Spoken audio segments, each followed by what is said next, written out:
আচ্ছা, এসআই সাহেবের এলাকা নোয়াখালী, আমাদের পুলিশ হ্যাঁ, এখানে একটা প্রশ্ন করেছেন, আমাকে উত্তর দিয়ে দেই।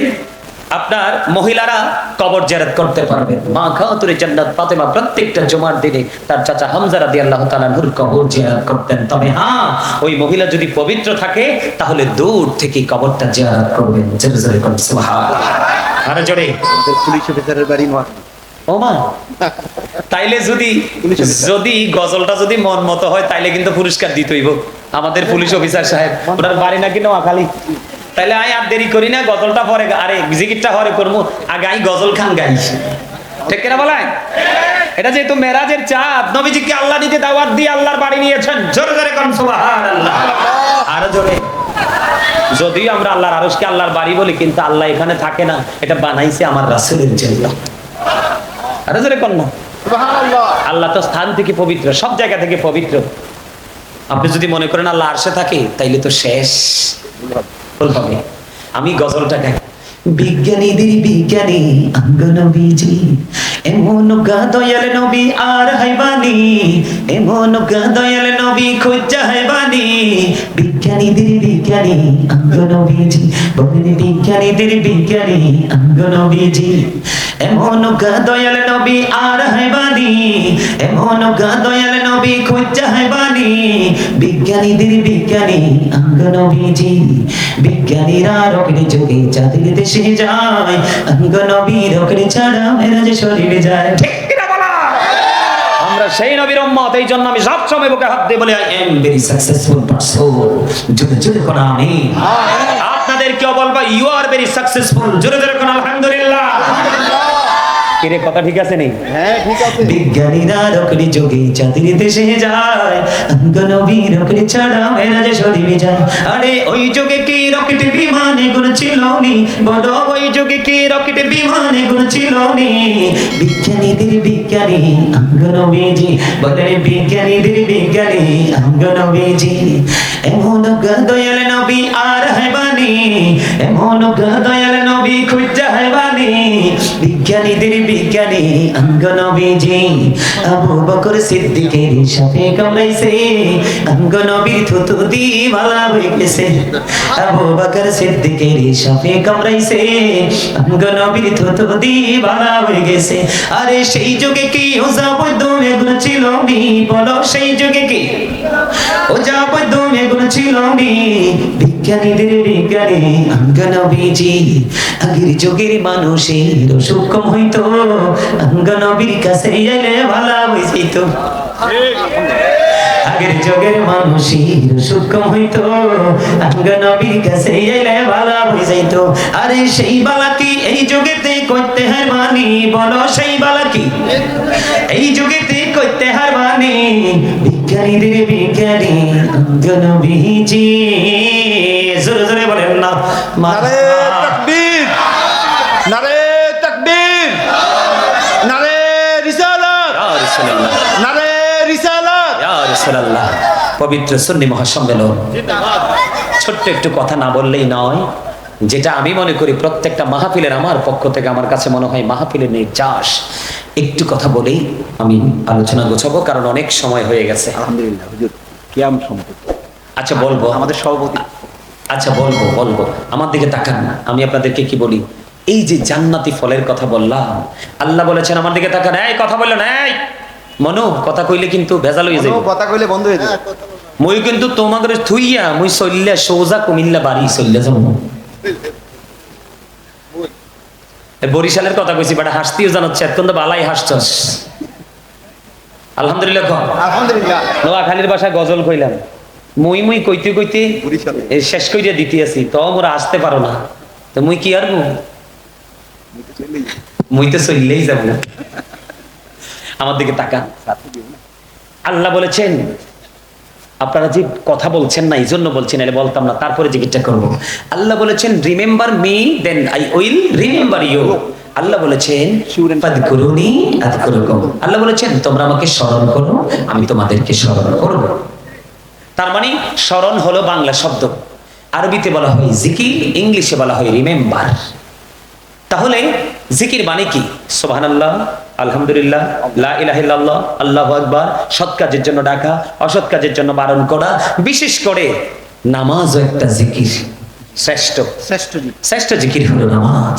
যেই নামাজ নবীজি এই মাসে আমাদের জন্য নিয়ে আসছেন, যে নামাজ জান্নাতের চাবি, যেই নামাজ পবিত্র হওয়ার জন্য যথেষ্ট সহায়ক, যেই নামাজ মুমিনের জন্য মেরাজ, যেই নামাজ মানুষের সমস্ত জীবনের গুনাহ মাফ করার জন্য যথেষ্ট গুরুত্বপূর্ণ ভূমিকা রাখবে আল্লাহর কাছে। জোরে জোরে বলুন সুবহানাল্লাহ।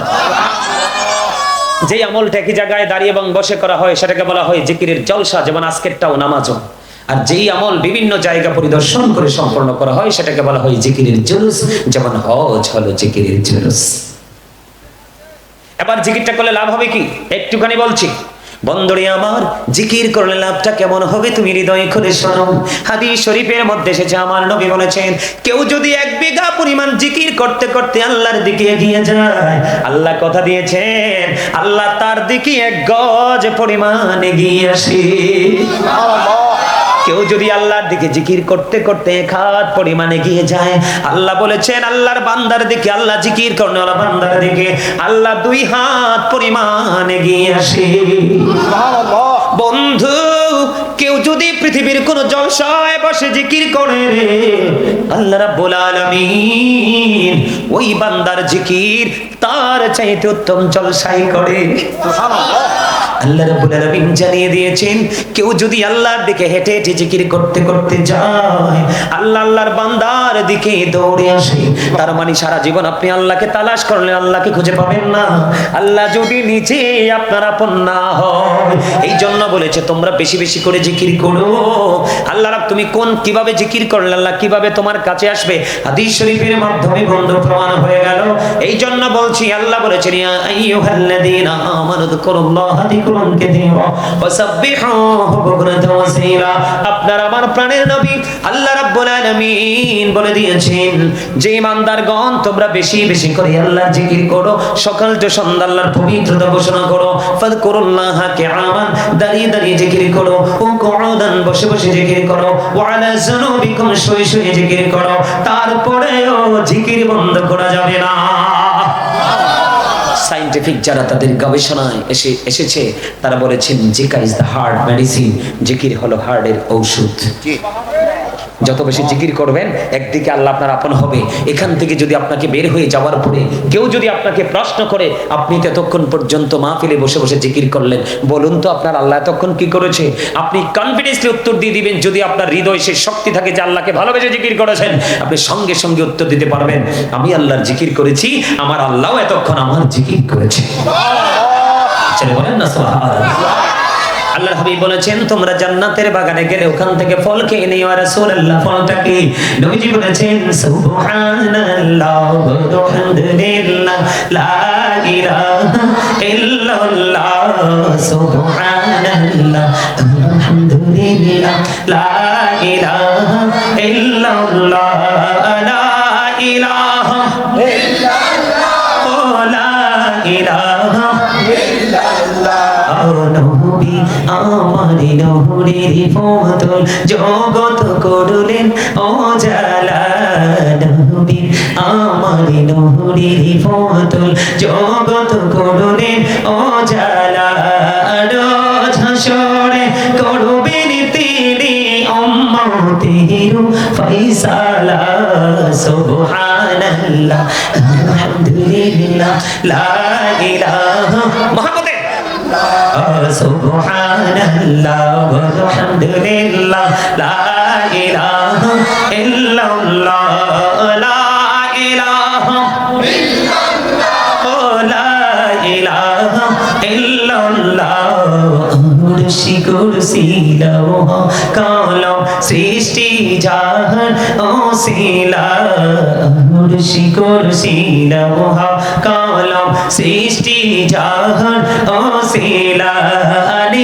যে আল্লাহ খুশি হইয়া নাম রাখিলেন হাবিবুল্লাহ, সুবহানাল্লাহ মুহাম্মাদে লা ইলাহা ইল্লাল্লাহ, সুবহানাল্লাহ ওয়া বিহামদিহি লা ইলাহা ইল্লাল্লাহ, লা ইলাহা ইল্লাল্লাহ লা ইলাহা ইল্লাল্লাহ নামের সাথে নামে শাইয়া যারে আল্লাহ পাঠাইলা নামের সাথে নামে শাইয়া যারে আল্লাহ পাঠাইলা নিজে আল্লাহ দুস্ত বলে তাহার প্রেমে মজিলা সুবহানাল্লাহ আলহামদুলিল্লাহ লা ইলাহা ইল্লাল্লাহ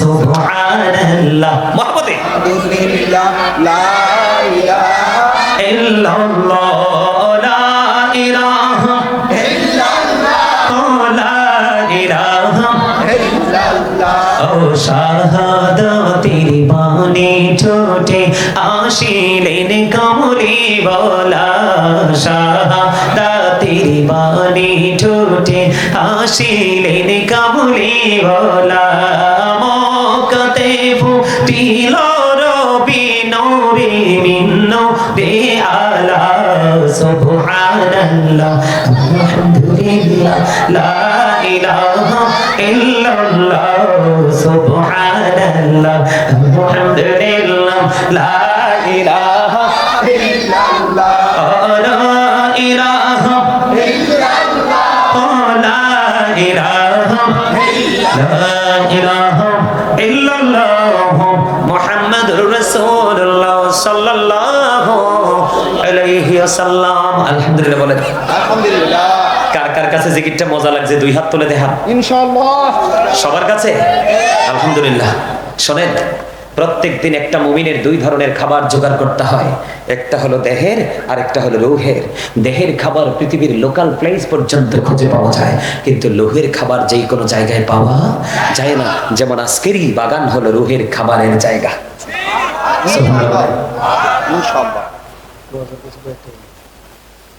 আমার কথা কি আপনারা বুঝতে পারছেন তাহলে জিকির করা দরকার আছে না নাই সম্মানিত উপস্থিতি আমার দিকে তাকান আল্লাহ রাসূল বলছে প্রত্যেকটা জিনিসকে পরিষ্কার করার একটা যন্ত্র থাকে আর মানুষের মনের ঘরের ময়লা পরিষ্কার করার যন্ত্র হলো জিকির আল্লাহ রাসূল বলেছেন তোমরা এমন ভাবে জিকির করো মানুষ দেখলে যেন তোমাদেরকে পাগল বলে জিকির দুই ভাবে করা যায় গোপনে গোপনে রূহ দিয়েও করা যায় আবার জবান দিয়েও করা যায় রাসূল বলেছেন অন্তর এবং জবান দুটো মিলে যে জিকিরটা করা হয় এটা হলো সর্বশ্রেষ্ঠ জিকির আপনারা জিকির করবেন তো দরুদ পড়বেন তো নবীকে আপনারা ভালোবাসেন না নবীজিকে ইনশাআল্লাহ নবীজিকে আপনারা দাঁড়াইয়া সালাম দেন না জি সবাই দিবেন কারণ নবীজি হচ্ছে আমাদের সর্বোচ্চ সম্মান ইজ্জত পাওয়ার হক রাখে আল্লাহ কথা বলেন আল্লাহ আমার নবীজি জিন্দা না মুর্দা জিন্দা নবীজি সশরীরে রওজায় জিন্দা আল আম্বিয়াউ আহিয়াউ ফি কুবুরিহিম ইউসাল্লুন তারা তাদের আপন আপন রওজায় জিন্দা নামাজরত অবস্থায় আছে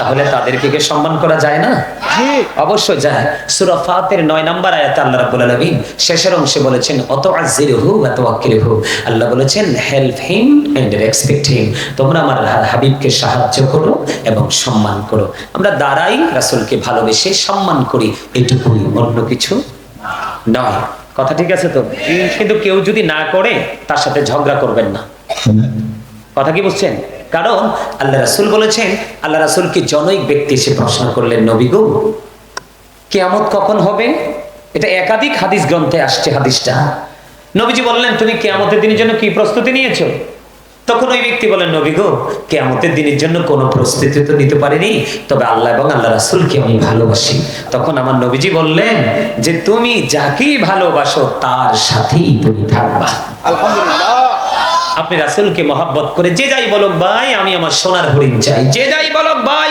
আমি আমার প্রাণের নবী চাই জি এটা আমি বলছি না আমার দিকে তাকান আমি আলোচনা গোছাই দিচ্ছি এদিকে তাকান আল্লাহ বলেছেন মাইয়ুতি রাসূলা ফাকাদ আতাআল্লাহ আল্লাহ বলেছেন হি হো ওবিস দা এবস্টিল ওবিস আল্লাহ যে ব্যক্তি রাসূলের নির্দেশ মানলো সে যেন আল্লাহর নির্দেশ মানলো নবী মানলে কিন্তু আল্লাহ মানা হয় না নবী মানলেই আল্লাহ মানা হয়ে যায় সম্মানিত উপস্থিতি, আল্লাহ এখানে ক্ষান্ত না। আল্লাহ বলেছেন, কুল ইন কুনতুম তুহিব্বুনাল্লাহ ফাত্তাবিউনি ইউহিব্বুকুমুল্লাহু ওয়া ইয়াগফির লাকুম যুনুবাকুম আল্লাহু গফুরুর রহিম।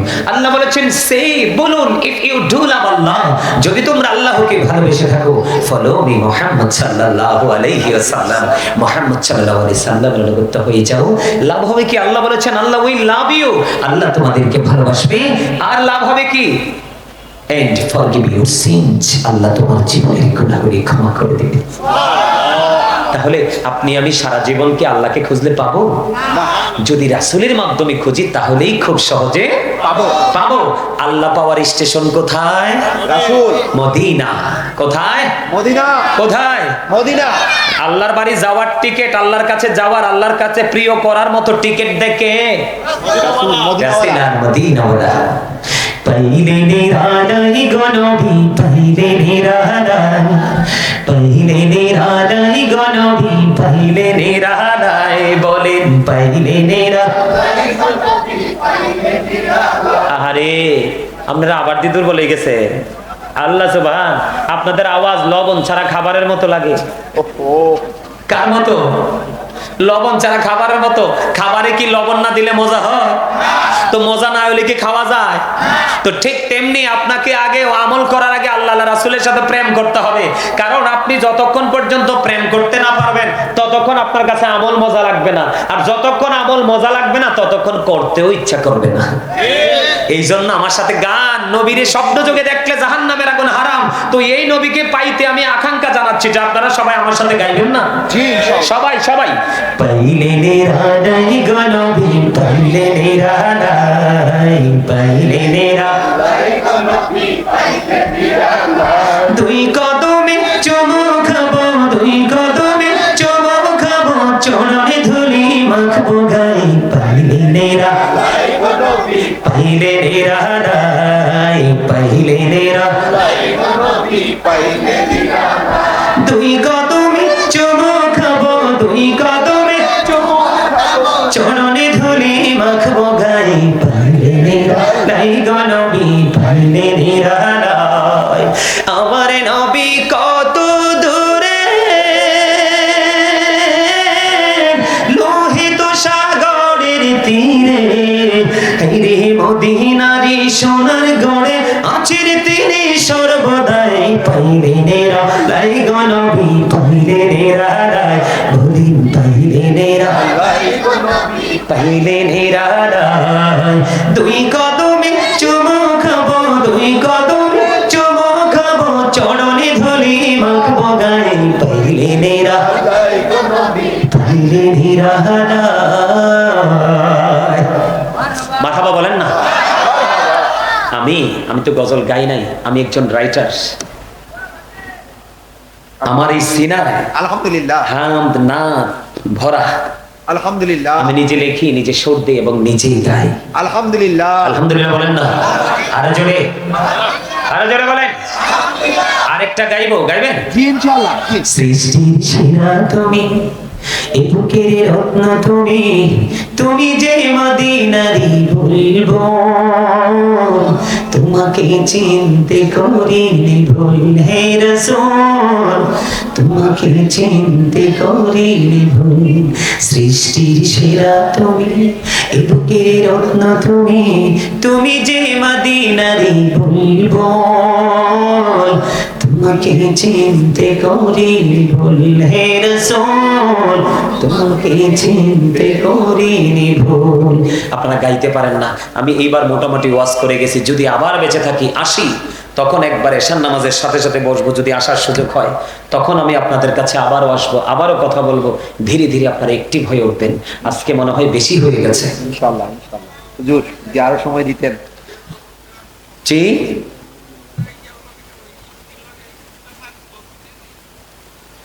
হ্যাঁ হ্যাঁ, ওই যে আল্লাহ রাসূল বলেছেন যে তুমি কি করো, কথা শুনতে হলে তুমি তোমার ওটটা বেঁধে আসো।